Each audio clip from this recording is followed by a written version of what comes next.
Namaskar, this is Akhilesh Bhargava. Welcome to Tit-Bits on Business and Finance with me. If you look back, you will notice that the focus of India's banking and financial system during the past few years has been bad loans, which is tackling NPAs, and the focus has not really been that of giving new loans. In general terms, new loans symbolize economic growth in a country, and a spate of bad loans, on the other hand, indicates an economic slowdown or even an economic crisis in a nation. During the past few years, while the likes of ILFS, Yes Bank, DHFL, PMC Bank, Lakshmi Vilas Bank, etc. collapsed, and 14 out of 21 public sector banks turned bankrupt and had to be nursed back to health under the PCA revival mechanism of the Reserve Bank. The policy formulation during this period was all about NPAs, ARCs, IBC, PCA, bad bank, NARCL, recapitalization of banks, moratorium, restructuring of loans, deferment of NPA norms for MSMEs, etc. And it was little about credit growth in the country. That situation is reflected in the huge buildup of NPAs, massive bank recapitalization, the shocking banking frauds in India, the poor credit growth, and the languishing private sector investments in the country. Despite the collapse of many big banks and NBFCs, led by the likes of Yes Bank and ILFS, the latest, of course, being the case of Shree Finance and Equipment, the rot in the banking and financial sector of India is not yet over, and it is not yet done with. More and more cases of banking defaults and frauds are discovered and reported, while the system struggles to settle, recover, and close the earlier ones. The fact that the NARCL, which is a National ARC Limited, recently formed, the new National ARC as we call it, is already into business with tens of thousands of crores of NPAs to resolve and recover, only shows that India's NPA challenges are far from over. With more bad and default loans building up because of many years of an economic slowdown in India and due to intermittent lockdowns because of the pandemic, we will continue to see more and more banking loan defaults in the country, particularly in the MSME sector, which is the most afflicted by the economic slowdown. The Reserve Bank itself estimates a massive buildup of fresh NPAs in the system by November 2022. While an economic slowdown does trigger banking defaults and NPAs, we, however, cannot ignore the fact that a large number of NPAs and banking frauds in India have taken place on account of negligence, incompetence, and corruption of the bankers. Let us discuss two cases which are occupying the headlines today, which are very relevant to what we are speaking today. The first one of ABG Shipyard, which is billed as India's biggest banking fraud to date, and the other one of the efforts of bankers and lenders to recover their dues of about 40,000 crore rupees from the collapsed and closed Reliance Capital, the then financial flagship of the Anil Ambani Group. The first one about ABG Shipyard. ABG Shipyard to us is a new £1,000 NPA and fraud gorilla on the table, and it is so blatant that one wonders why did it take so long for it to be reported and action to be taken by criminal investigation agencies like the CBI and the Enforcement Directorate. When ABG Shipyard defaulted on its bank loans in 2013, there were enough indications then itself that it was not an ordinary default, but it was a giant fraud perpetrated by its promoters led by Rishi Agarwal. And yet, it has taken almost a decade for it to be declared so. The banking fraud at ABG was not a sophisticated one or a carefully concealed or laid out one at all, but it was the standard and ordinary modus operandi adopted by the promoters, of course, with the bankers involved. It involved bogus loans being given to it. It involved gold pitting. It involved greening of bad loans. It involved restructuring and diversion and defrauding, which could have been easily spotted by a banker or an auditor with just minimum expected diligence, and yet neither did so. The facts of the fraud at ABG Shipyard are something as follows. The first fact is that ABG Shipyard has defrauded 28 banks and financial institutions of 22,842 crores since 2012, with ICICI Bank having the maximum exposure of 7,069 crores, followed by IDBI Bank at 3,639 crores. The other duped lenders include State Bank of India, Exim Bank, IFCI, CCOM, LIC, etc. As we said, there are 28 lenders involved. The entire loans turned NPA in November 2013, but bankers were in no mood to reveal the truth and thus hurriedly restructured the loans of ABG to make them look good. The bankers knew that the loan restructuring of ABG was a total farce and a hogwash, but only when the restructuring failed in 2016 was the account finally declared an NPA retrospectively from 2013 as per the Reserve Bank regulations. Further, a forensic audit by EY exposed the fraud in 2018 and the matter was handed over to the CBI for investigation in August 2020 after a mysterious delay to us of about 2 years. The fraud was committed in ABG through diversion and siphoning of bank loans through over 100 subsidiaries, associates, affiliate entities and related parties, thus hugely enriching its promoters.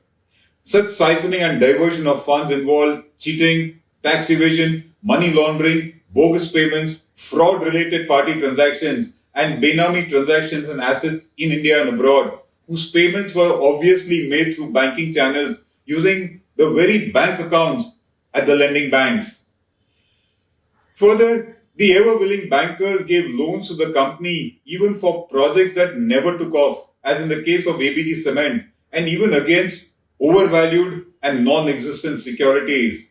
Then, the CBI now has conducted several raids at Surat, Mumbai, Pune, etc., and it has booked Rishi Agarwal and others on charges of abuse of official position, on charges of criminal conspiracy, cheating, and criminal breach of trust for offences that were committed by the company and its promoters during 2010 to 2017. The fact further says that the CBI complaint filed by SBI was returned by CBI to SBI seeking more information, including internal investigation by the bank, involvement of bank insiders at SBI, specific instances of siphoning of funds at SBI, modus operandi, etc. In other words, CBI was not really convinced of the kind of complaint filed with it by SBI. SBI, however, filed a fresh complaint in September 2020 saying that it found no staff accountability in this humongous fraud. SEBI has charged the ABG auditor for negligence and various contraventions a couple of years ago, but it surprisingly let him off very lightly by paying a settlement fees of a mere 27.5 lakhs to close the case amicably. The ABG auditor is reportedly since then left India, and he has also taken up the citizenship of a foreign country, perhaps inspired by the celebrated fugitives like Mehul Chokshi, and of course, seeking to be beyond the clutches of the Indian law. This was the case of the default, the fraud at ABG Shipyard. The other case that is in the spotlight is the ongoing liquidation and sale of assets of Reliance Capital after it went bust last year and defaulted on loans of over 40,000 crore rupees.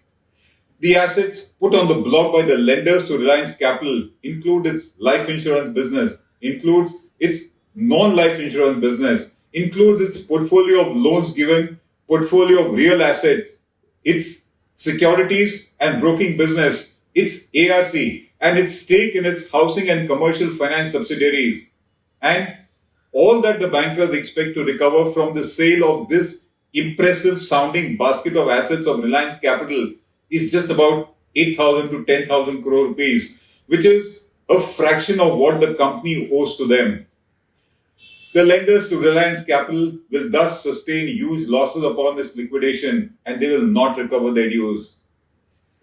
The case of Reliance Capital may not yet be that of a criminal or a fraud cheating as we see in the case of ABG Shipyard, but the net result is the same in both the cases according to us, which is huge losses suffered by the banks.